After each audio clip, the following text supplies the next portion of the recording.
What's going on, everyone? It's time for another full moon features film review. Today we're going to do a horror. Time for another horror full moon features horror film review. Today we're going to do the film Ragdoll. It was released December 21st, 1999. It was directed by Ted Nicolau, who did Subspecies, Subspecies 2, Bloodstone, Subspecies 3, Bloodlust, Subspecies 4, Bloodstorm, Subspecies 5, Blood Rise, Terror Vision, Bad Channels, Dragon World. So Ted Nicolau is pretty much the go-to director for Charles Band, who is the owner of Full Moon Features. Yeah, when he's not directing stuff and things like that, he basically gets him to help him out. So this is a film about a rising hip-hop, the lead vocalist of a hip-hop band group, whatever you want to call it. And his grandmother had knows some voodoo and witchcraft stuff, and so he's part of like a gang, mobster gang sort of thing. And then when he gets attacked by this mob boss who is trying to take control of his group, he summons the Shadow Man into his grandmother's Ragdoll to take him out because he's trying to kill his take his grandmother. And this Ragdoll starts going on this crazy killing spree, killing off anyone it sees, anyone it wants to. And it's up to him and his friends to fight against it and try to conquer the Shadow Man and take out the Ragdoll. So this is a pretty amusing movie. A lot of people, I heard a lot of bad things about this one, but the main thing I gotta say is, have you guys, if you think this movie's bad, have you watched The Horrible Dr. Bones? Like, this one's way better than that. So first off, let's just talk. Cinematography is really good. The practical effects and stuff are actually pretty good in this as well, and the music was actually pretty good too. Now, characters and stuff are not too bad. Some of them are pretty cookie cutter and stuff, but it does have some. You spend enough time to get to know them enough so you sort of feel for them when some people get attacked and stuff like that. And the story itself is pretty amusing.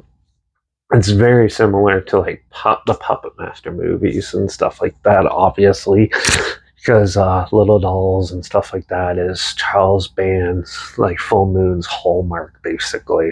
So when you get a film like this, you're obviously going to get that, but you do spend a lot of time with the characters and you really get to know them.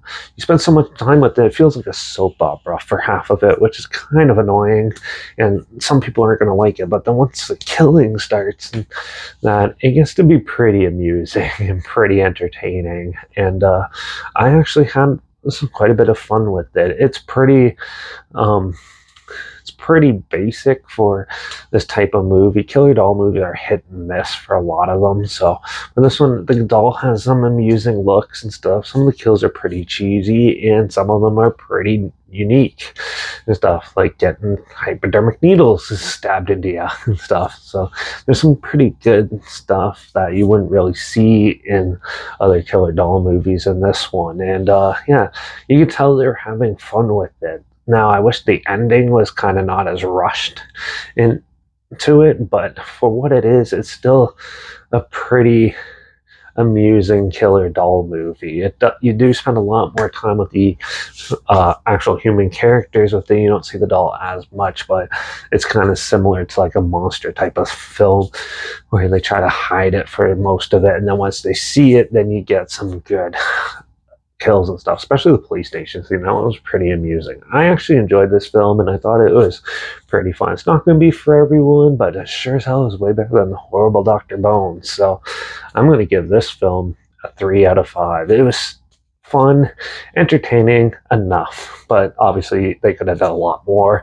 But I think with time and money, this is what we ended up getting. So yeah, if you sounds like something you're interested in, you want to check it out, it is streaming for free on Tubi. I'll link it down below so you can watch it for free down there. Also, link down below is my Instagram, and so I post clips of films I'm going to review in the future on my stories. You put the film title in there, some fun fact or history thing in there as well. Also, my Letterbox down below at Derek P Reviews. That's where I post my first star rating after watching the films, and my Twitter's down below at Reviews_Derek. So follow me on those platforms, stay in the loop with this channel. like this video, share it so more people aware of it, comment your opinions of the film down below if you have any. If you have any films or film franchises in any genre and on any streaming service that I want to hear my opinions on in the future, comment those down below too. I'll try my best to get to them as soon as I can, and if I can find them. And also let me know what your favorite full moon film is down below. Make sure you subscribe. Hopefully we find something weird, obscure, and odd that you probably never thought of checking out together. And also so you hear my opinions on popular films, about classic films, and reviews on other things as well. And don't forget to ring that bell because we got another voodoo killer doll movie from Full Moon to talk about, and that's Ooga Booga. So another big one that a lot of people are either hate or love, so depending on who you talk to. So I'm going to be checking out that and talking about it in the next review, so make sure you tune in for that. Watch out for all those killer ragdolls that are summoned from voodoo to kill people, because a lot of people are doing this, especially in the cities, and I guess I'll see you all in the next review. So until then, cheers.